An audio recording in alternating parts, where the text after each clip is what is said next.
지난 시간에 봤던 말씀 가운데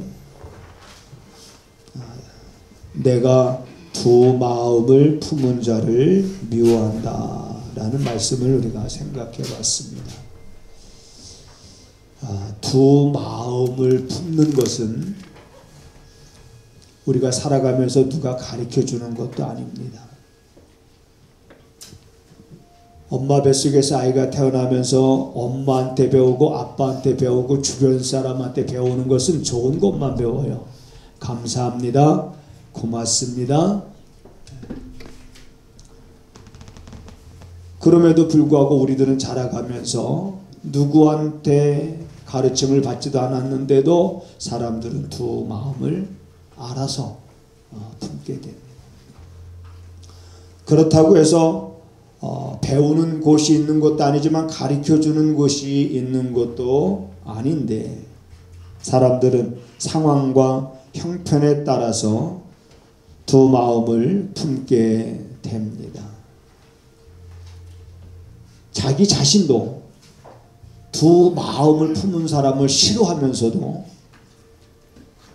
자기가 싫어하면서도 자기도 모르게 자기도 두 마음을 품고 살아가는 것이 우리들의 모습이고 또 여전히 우리가 믿음 생활하고 있지만은 믿음 생활하면서도 여전히 자유롭지 못한 부분 가운데 하나가 왠지 모르게 이런 두 마음이 자꾸 생겨나는 것입니다.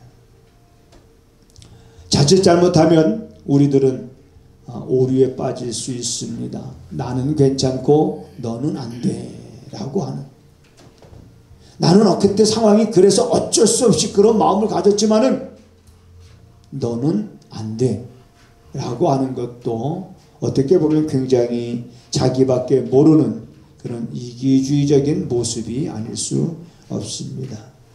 그래서 여러분 그런 표현들 한 번쯤 우리가 들어봤을 겁니다. 내가 바람을 피는 것은 뭐라고요? 내가 바람을 피는 건 로맨틱한 거. 그거 이정희 집사님 젊은 사람들도 모르는데 내가 바람을 피는 것은 굉장히 로맨틱한 것이고 내가 바람을 피는 건 뭐라고요? 불륜이다. 얼마나 이것도 안 그렇죠. 이기주의적이고 자기중심적이고 그러한 사고인지 모릅니다. 우리 그리스도인들은 하나님의 말씀을 보면서 이렇게 두 마음을 품으면 안 된다는 것을 우리가 모르는 것이 아니라 알기 때문에 괴로워하는 겁니다. 여러분 괴로움이 있다라고 하는 것이 어떻게 보면 살아있다라고 하는 증거가 되지 않나 그런 생각도 가져봅니다. 두 마음을 품을 때 우리들은 괴로워하고 번민합니다. 그러면서 하나님 앞에 엎드립니다.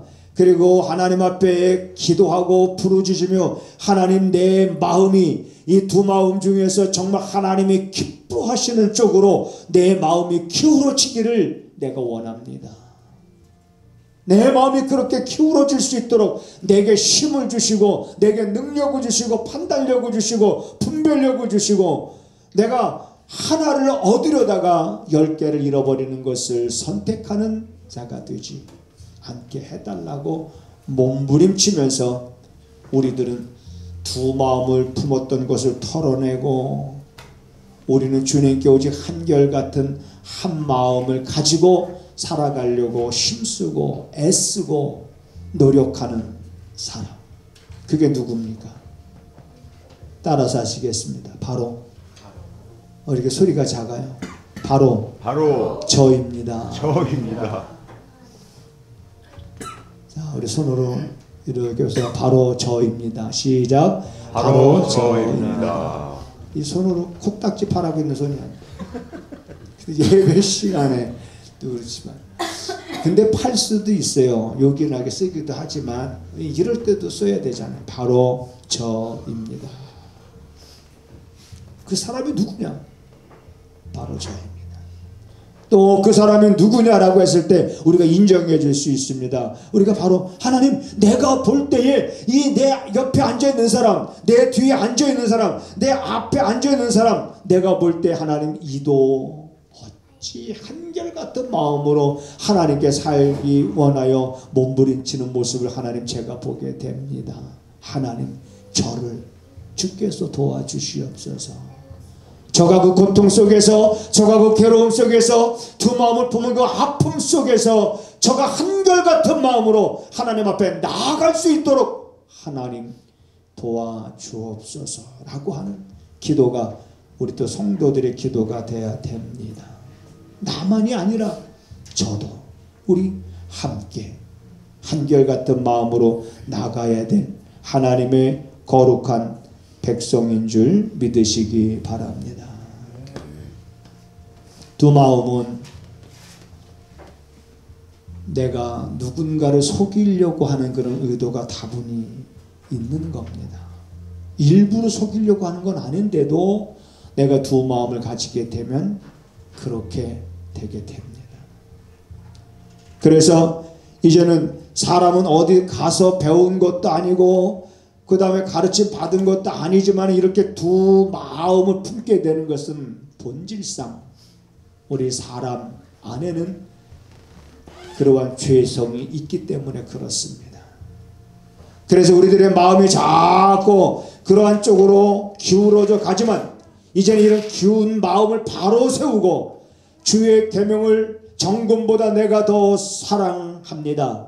내 눈이 쇠하도록 여호와를 앙망하며 이제 내가 내게 새 힘을 주시는 그 힘을 힘입어 이제 나는 살겠습니다라고 하는 그런 결단을 우리가 오늘 같이 하면서 또 힘과 결심 약하여 또 넘어지기도 하지만 늘상 그래도 그런 결단을 하면서 여러분들이 살아갈 수 있기를 바랍니다. 오늘 우리는 그러한 모습을 이 시편 기자에게서 발견하게 되는 겁니다. 이 시편 기자는 한결같은 마음으로 하나님을 사랑하기를 얼마나 원하는지 그런 시편 기자의 부르짖음을 오늘 우리가 보게 됩니다. 121절부터 보게 되어지면 시편 기자는 이렇게 말합니다. 내가 공과 의를 하나님 행하여 싸우니 내가 하나님의 말씀대로 살기로 하나님 내 마음을 정한 대로 내가 가는 길을 주저하지 아니하며 하나님께서 기뻐하시는 일을 행하기를 내가 멈칫거리지 아니하며 하나님의 공과 의를 이제는 내가 행하여 싸우니 나를 압박하는 자에게 하나님 나를 붙이지 말아 달라고. 나를 압박하는 자에게 하나님 붙이지 마옵소서.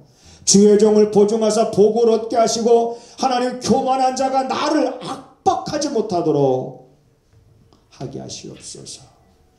현실적으로 살아가면서 오늘 우리들이 하나님 앞에 고백해야 될 이러한 내용들입니다. 그러면서 시편 기자는 내 눈이 주의 구원과 주의 의로운 말씀을 사모하기에 피곤하니이다 라는 고백을 합니다. 내 눈이 주의 구원과 주의 의로운 말씀을 사모하기에 피곤하다. 이 표현은 우리로 하여금 이사야서에 있는 말씀을 기억하게 합니다. 여호와를 앙망하는 자는 새 힘을 얻는다. 또 여호와를 앙망하되 어떻게 우리가 앙망하느냐? 내 눈이 쇠하도록 앙망한다. 우리가 그런 표현을 쓸 때가 있습니다. 누군가를 기다릴 때, 특히 사랑하는 사람을 기다릴 때, 내가 좋아하는 사람을 기다릴 때, 정말 나와 좋은 관계를 맺고 있는 사람을 내가 기다리고 있을 때 그가 기다리는 시간에 오지 않으면 점점 더 불안해집니다.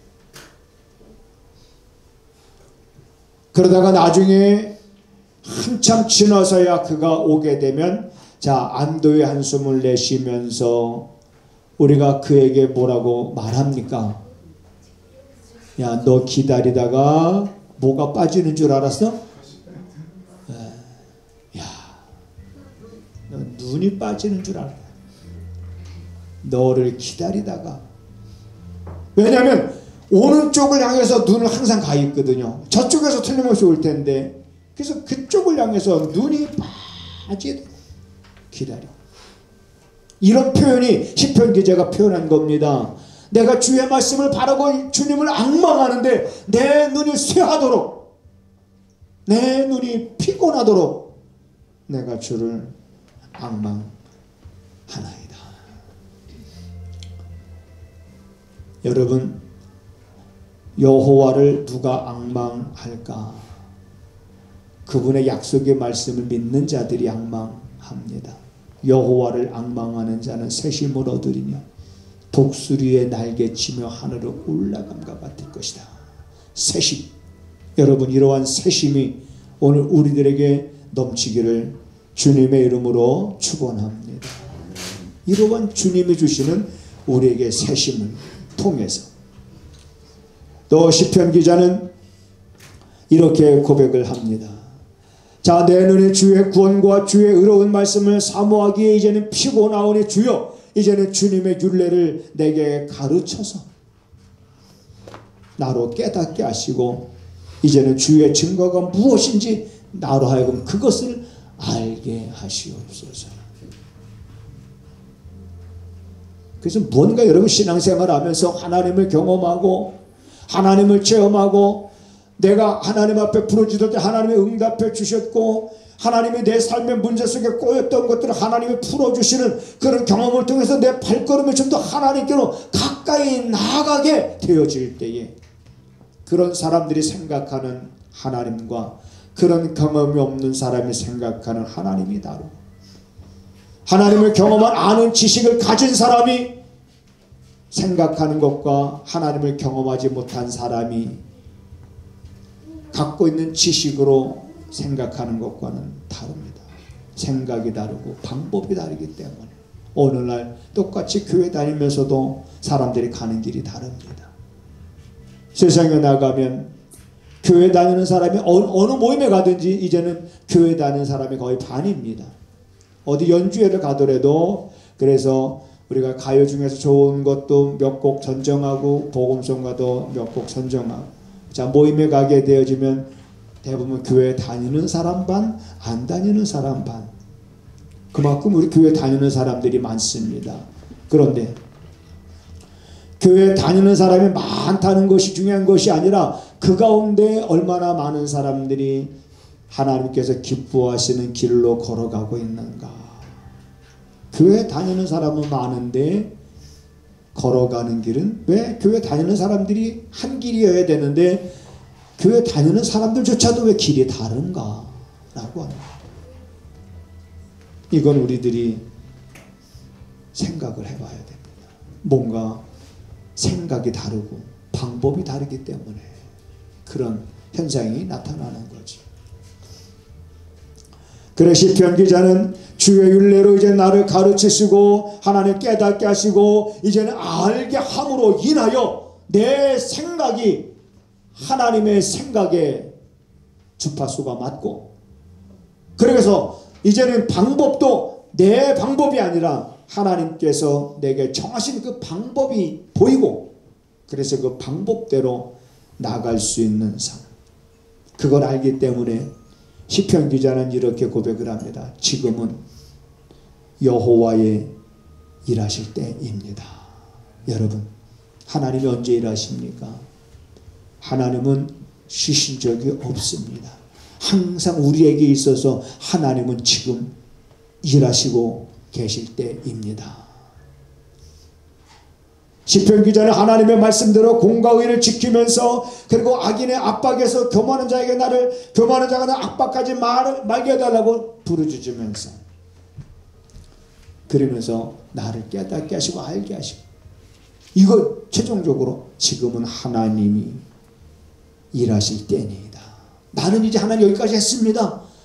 나는 이제 여기까지 최선을 다했습니다. 이제부터는 하나님께서 행하실 때입니다. 라면서 그 하나님을 확신하는, 하나님 앞에 구하는 이러한 모습을 우리가 또 126절에서 보게 됩니다. 마지막으로 시편 기자의 고백 속에서 지금은 여호와의 일하실 때입니다 라고 하는 이 말씀 속에서 우리는 하나님이 어떤 하나님으로 우리에게 다가왔냐면 하나님은 응답하시는 하나님, 일하시는 하나님, 역사하시는 하나님으로 오늘 우리에게 다가온 줄 믿으시기 바랍니다. 여러분이 기도하면 누가 응답하십니까? 제가 응답하는 것이 아니라 하나님이 응답하십니다.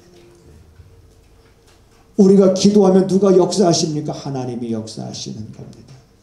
우리의 기도를 멸시하신 적이 없으시며 항상 우리의 기도를 들으시는 하나님.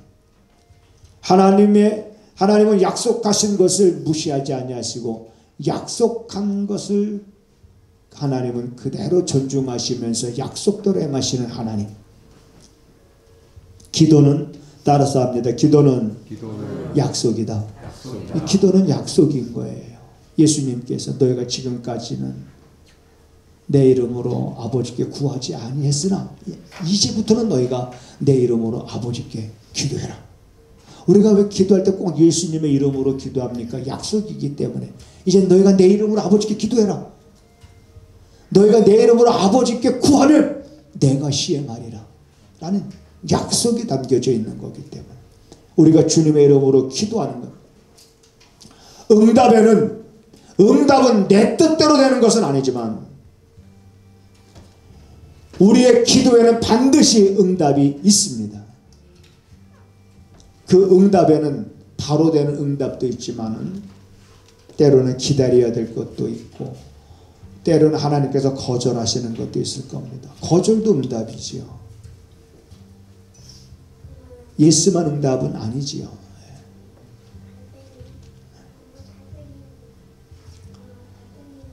이러한 시편 기자는 이제 이러한 하나님의 일하실 때임을 알고 그 하나님께서 자기의 기도에 대한 응답이 있음을 확신하고 이제 자기의 분명한 태도를 한 구절로 이렇게 정합니다. 128절에 보면 그러므로 내가 이제는 범사의 주의 법도를 내가 바르게 여긴다.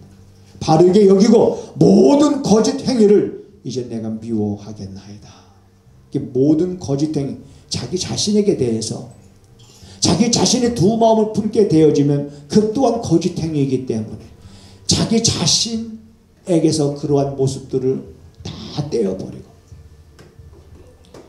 오직 주의 법도를 바르게 여기고 모든 거짓 행위를 하나님 미워하겠나이다. 이러한 말씀을 살펴보면서 제가 결론으로는 이렇게 말씀을 적어봤습니다. 두 마음은 뭐냐?